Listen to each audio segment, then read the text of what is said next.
Let's talk Ian Happ next.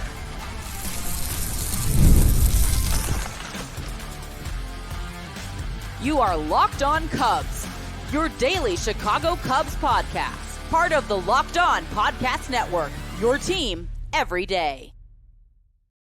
You are Locked On Cubs, part of the Locked On Podcast Network, your team every day. Alongside Sam Olber, I'm Matt Cozy. Sam and I are lifelong fans, taking our passion into a discussion with you on all things Cubs. Thank you for being part of the show and making us your first listen today. And the best way you can help us grow the show is to listen every day. Like the video and comment anything below. Today's episode is presented by our great partners at Prize Picks. Download the app today and use code LOCKEDONMLB to win $50 instantly when you play your first $5 lineup. Prize Picks, run your game.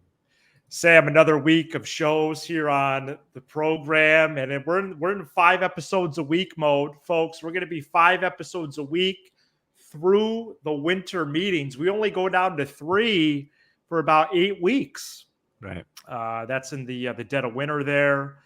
But no, we're humming. We're 5 shows a week. Can you believe the last game of the year was 3 weeks ago today?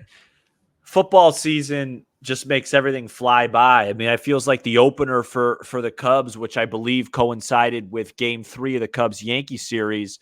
That felt like it was 2 weeks, or the opener for the Bears, excuse me. It felt like it was like 2 weeks ago. Series. Yeah, it feels like it was 2 weeks ago. It's already the end of week 7.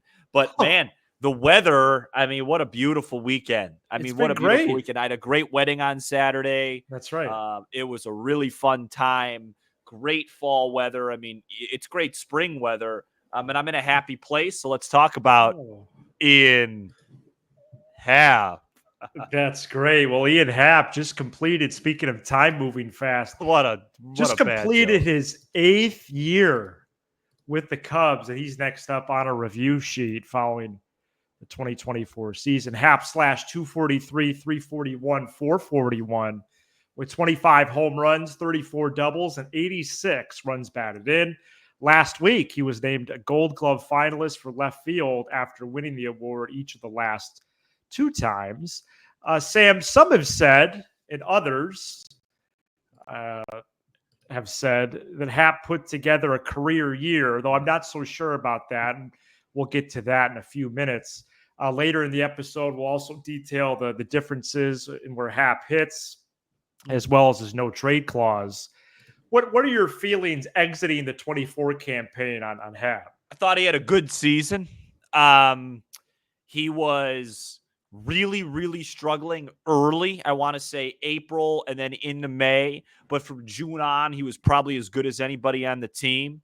Do I divulge my grade or should I wait on that? No, go ahead. It's going to be a flat B. I'm going to give him a B, just a B. I'll start with why I'm not going to give him an A, because you don't get an A when you bat 243. I know that's kind of an old school take, and call me an old school guy for that. I'm not going to give a player an A for a season when your batting average is in the 240s. Just not going to do it. But why it's a B, I saw some really nice strides from Ian Happ offensively this year, mainly in big RBI spots.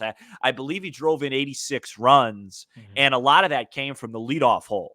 So when he batted leadoff, and you're going to talk about that, the Cubs were better, but he also drove in runs from that spot. I thought his approach was better, because I think the big criticism of Ian going into this year, and I was one of these people, was, hey, he's a good baseball player. Nobody's denying that. But it just, a lot of sometimes what he does feels empty. You know, it feels like empty calories at the end of the year. Whereas this year, I felt the opposite. I thought he had a better season than what his statistics showed. I thought he had some really nice moments. It felt like when the Cubs were having a good streak, he was right in the middle of it. And again, I'm not a huge guy that's going to pound the table for left field defense. I don't want to talk about that too much, but he was outstanding out there this year. And if he won the Gold Glove the first 2 years, I thought he was better this year than those 2 years. So when you combine the improvements in the clutch, he got his home run stroke. He hit 23, 24 homers, 25, something like that. Yeah, 25. Yeah. So 25 homers, right around where you would expect him to be.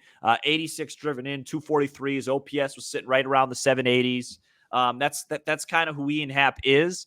I'll always say about Ian that he has the skill set to get to that next level.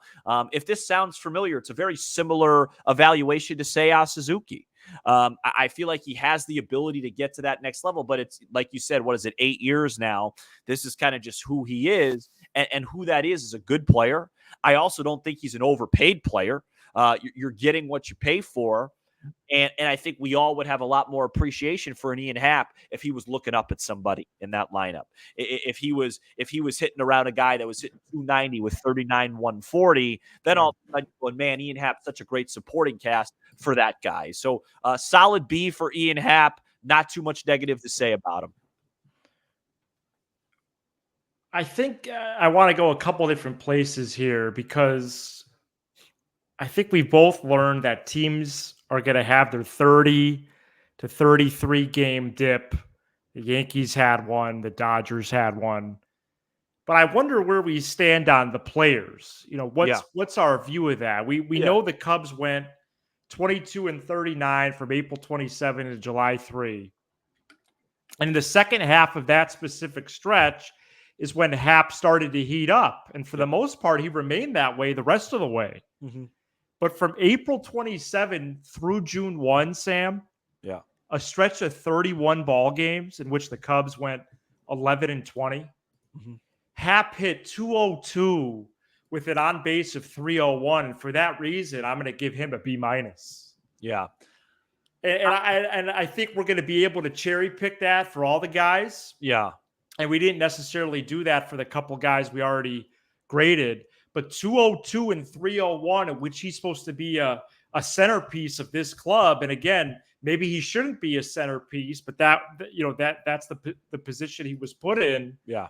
But 202 for 31 games, and the brother didn't even walk what he's good at. 301 on base. Well, he walked for the 202 because it's 100 points higher. That was your on base when you made that comeback a few years ago. But it's because of the 202. I'll zag. For me individually, I'll give you a month. I'll give you a bad month. You could have a bad month. Well, that's where I was leaning too. Yeah, I'll give you a bad month. You can't have two. The team could have a bad month. You could have a bad month. So that doesn't concern me. I feel like there's a lot of guys I'm sure you can handpick and say, hey, for this 30-game stretch, he was this. If you're the way I phrase it is if your worst stretch of the year, you still have an on base over 300. Again, not great at all. But, it's not like if he had a month stretch where he was a Maya, like that month, that's where it becomes, it's unplayable. But, it's not like, B- versus a B. I mean, we're picking at straws. There's a lot of picking at straws with this team. Yeah, but for me, right now, the thing about the Cubs, people argue about the Cubs' problems. Right, which is worse or whatever. But what's their biggest problem? No one can come to a consensus on that. And I don't think Ian Happ's even in the top That's 50 not a yet. good sign. And I don't think Ian Happ's in the top 50 of that. But I do think what Ian Happ does is symbolize the frustration, because I think we all would love to celebrate a guy like Ian Happ, and we would if there was somebody significantly better than him on this club, and there isn't. But that's not his fault. He's a B-level. Right. He's a B-level player. And he performed like that this year, and I give him credit for it. Is Ian Happ a top 50 player in baseball, position players? That's a great question. He is, according to WAR. Yeah, according to the wins above replacement, he is. What is it good for? I would say so, yes. Okay. I think he is. I think Happ's a good player. Him and Seiya, I would say. Yeah, I mean, Ian Happ is one of those guys. He's a very talented guy. I mean, he first of all, he's a switch hitter, and that's one thing I think we need to mention. Yes, he was really he showed real anecdotal. I'll get the stats in front of me in a second. He showed real anecdotal improvement from the right side this year. It was nice to see here. I have it right in front of me. So versus left-handers, yeah, still a 719 OPS, but it was much better than it had been. He was still a competent hitter from the right side. Definitely. Still much better from the left side. But yeah, I mean, he hits from both sides of the plate.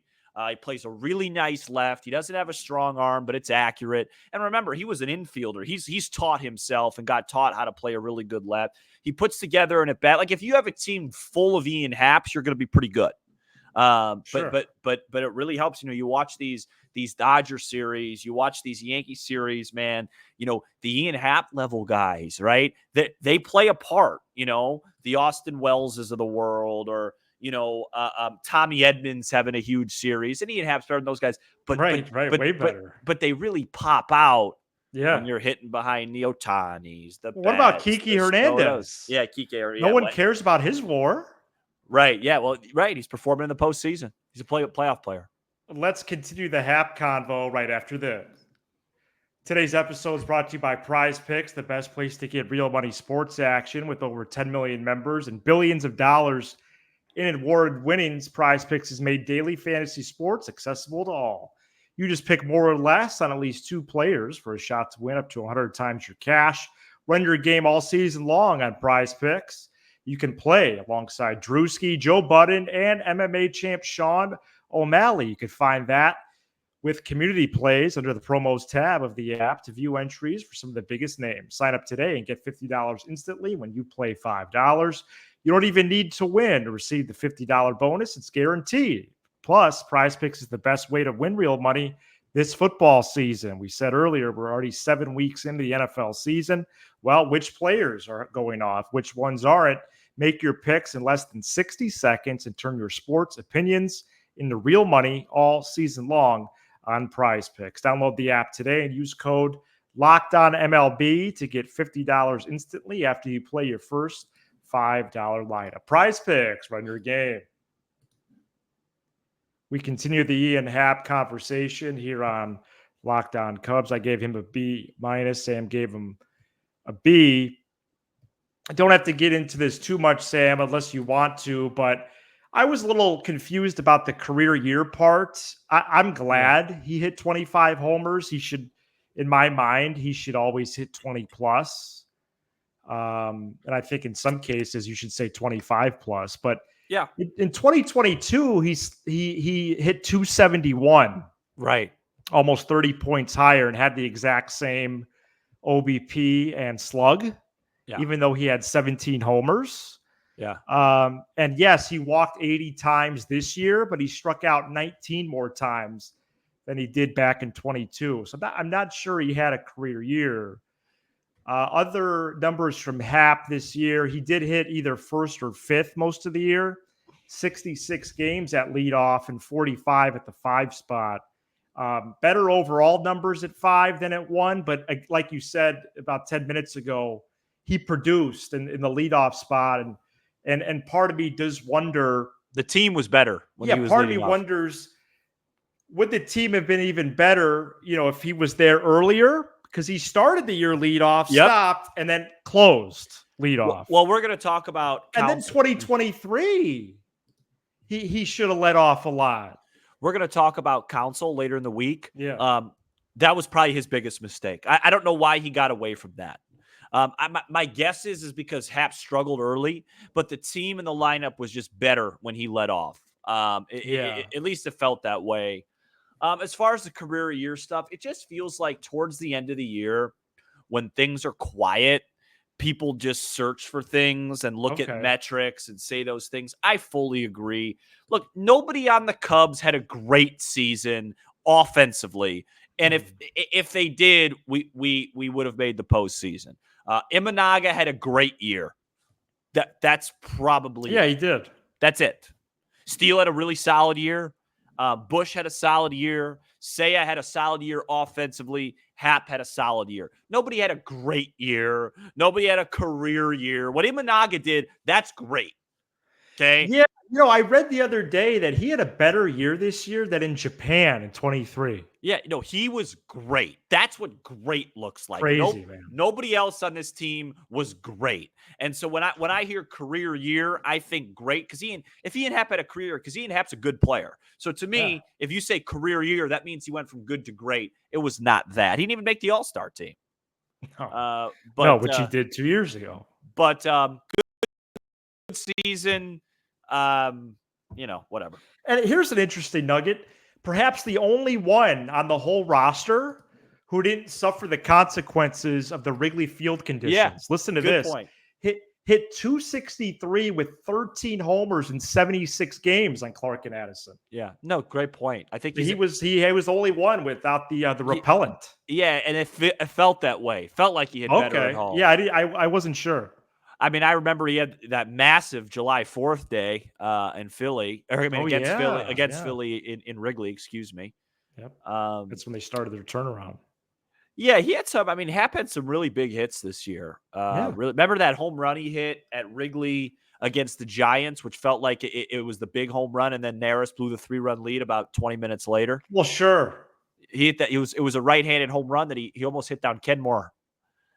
Sure, I remember it. And then Neris gave up a homer. I believe it was to Tyro Estrada. Yeah. So that's good memories. So Dodgers lead 6-1. Yeah, it's too bad that, what was that, Thursday night or was it Wednesday night? The Guardians delayed the inevitable because the World Series starts Friday no matter what, right? It does now. Yeah. If they both wrapped up yesterday, it would have started Tuesday. Oh, man. So now we got to wait 4 days, bro. Yeah, and you know how I feel about that. Monday, Tuesday, Wednesday, Thursday, 5 days. And you know how I feel about that. I think it takes guys out of rhythm. So right. But I'll tell you who will love that will be Judge, because he needs a breather. He's not performing great. Okay. No, but Yankees, Dodgers, I am glad. We'll talk about that. I am glad. I might do that for Friday, just a whole World Series preview. Definitely should. Definitely should. All right. What else on Hap, Sam? Oh, I do have one more thing. Again, just to remind everybody, the no trade Hap clause is signed through 26, and he has a full no trade clause. Yeah, that's a mistake. He should not have. Mistake. Yeah, and again, Ian Happ is good, but I'm glad they extended him to get a full no trade clause. There's about 20 guys that should have that in the league, and as we said, he's a top 50 position player. He's not top 20. Right. Coming up next, we're going to try out this thing we're going to call Minors Monday. It's going to be mostly Arizona Fall League stuff. Cubs have perhaps the best hitter in the Fall League right now. They did last. And then we're going to get a couple updates on a couple others. And then MLB Pipeline named their hitting and pitching prospect of the year. Stay tuned. This episode is brought to you by FanDuel. Hey, NFL fans. Hey, MLB fans. Hey, NBA fans. We got three things going at once right now. Right. You could start the season with a big return on FanDuel, America's #1 sports book. So when you get a hunch in the middle of the game, you can check out the latest stats, view live play-by-play, and so much more on the same page where you place your bets. Folks, you guys know me, okay? Nobody respects history and tradition more than me, okay? Right. I respect the Michigan football program. That team is not good, okay? They are not a good football team. They rolled into Champaign. That game wasn't even that close, okay? And Illinois was giving 5.5 points on FanDuel at the close. That's disrespectful. And now they go into Eugene, the #1 team in the country, and according to FanDuel Live right now, Illinois is 21.5 point underdogs at 6-1. Bielema should be rallying the troops. It's a little bit disrespectful. You'll get started with $200 in bonus bets guaranteed when you place your first $5 bet. That's FanDuel.com. This is America's #1 sports book. Moises Ballesteros is hitting .419 with an OPS over 1,000, albeit 7 games in the Arizona Fall League. He's 13 for 31 with 2 homers and 2 dubs. Jonathan Long also has 2 homers. And the second piece in the Mark Leiter Jr. trade, it was Jack Neely and Ben Cowles, who was 6 for 27 with 2 doubles and 5 walks in 7 games. By the way, Mark Leiter Jr. made the championship series roster for the Yankees, as did Marcus Stroman. And did a decent job before he threw the ball away. And Anthony Rizzo is hot right now. Matt Shaw and Brandon Birdsell were named the MLB Pipeline hitting and pitching prospect of the year in the Cubs system. We know about Shaw, so how about Birdsell? We haven't mentioned much here on this show. Posted a 3.91 ERA with 134 strikeouts and 135 innings between double and triple A, a 24-year-old righty who was drafted in the 5th round in 2022 out of Texas Tech, Red Raiders. So perhaps he's somebody that's in the mix in Mesa this March. And that's your minors update. Birdsdale could be a guy. There's a lot of people. Really? Yeah, there's a lot of people that speak very highly of him. We'll see. Man, that'd be great. We'll see what happens in the rotation. Can I speak on Ballesteros? Yeah. He is the type of guy, there's athletes like this in every sport. Basketball is probably the most prominent, where it doesn't matter if it's an NBA game, a college game, a pickup game across the street outside. He's going to perform. He's going to get his numbers no matter what. Ballesteros could hit anywhere. He wakes up with a bat and a base hit. He's a Joe Madden quote. He's a pure hitter. And it does, like you said, 419 over 7 games. So obviously, you won't hit 419. But if he played 27, he hits. He's going to hit at every level. And the question is just going to be with him is can they find a position for him? Can he catch? Because this guy, there's something called the hit tool. It's a lost art. Not a lot of guys have it anymore. And he's one of them. There's a new highlight of him every AFL game. And that's what you like to see. It's exciting. I'll definitely be keeping tabs on him. Cubs have a couple pitchers down there too, but they haven't logged much time yet. But Ballesteros, I mean, he's even like someone who, if depending on their schedule, if I could time it out, I'd love to see an at bat or two of him live. MLB TV does a lot of streams of those games, so we'll see. What my AFL consumption is like, but great time for baseball right now, Sam. We're going to discuss a lot this week. We got Porter Hodge review in the bullpen. We have the long-awaited Craig Counsell episode and a whole lot more. Hey, can I say one thing about Rizzo? Yeah. What a tough guy. Oh, yeah. Physically. I mean, he's playing with like broken fingers and stuff, and like he doesn't even look comfortable. I know he's not really a productive player anymore, but here's the thing. It doesn't matter now. When you're in the playoffs, it's all about what you do from now on. Like look at Stanton.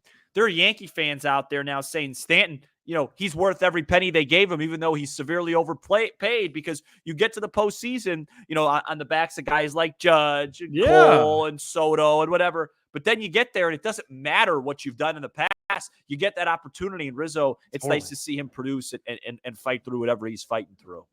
Oh, it's great. Great. He had like 6 or 7 hits in the series. Yeah, man. I'd say it's 6-3 now. Mets just hit a 2-run homer. Never could count them out. But would that be what a series that could be. Yeah, must watch TV. Thank you so much for checking out this edition of Locked On Cubs. You give us 20 to 30 minutes. We'll give you all things Cubs with a laugh or two along the way. Be sure to hit subscribe on YouTube, smash the like button for the algorithm, and leave a 5-star review on Apple, Spotify, and everywhere you get your podcast. He's Sam Olber. I'm Matt Cozy. This is Locked On Cubs. Go Cubs.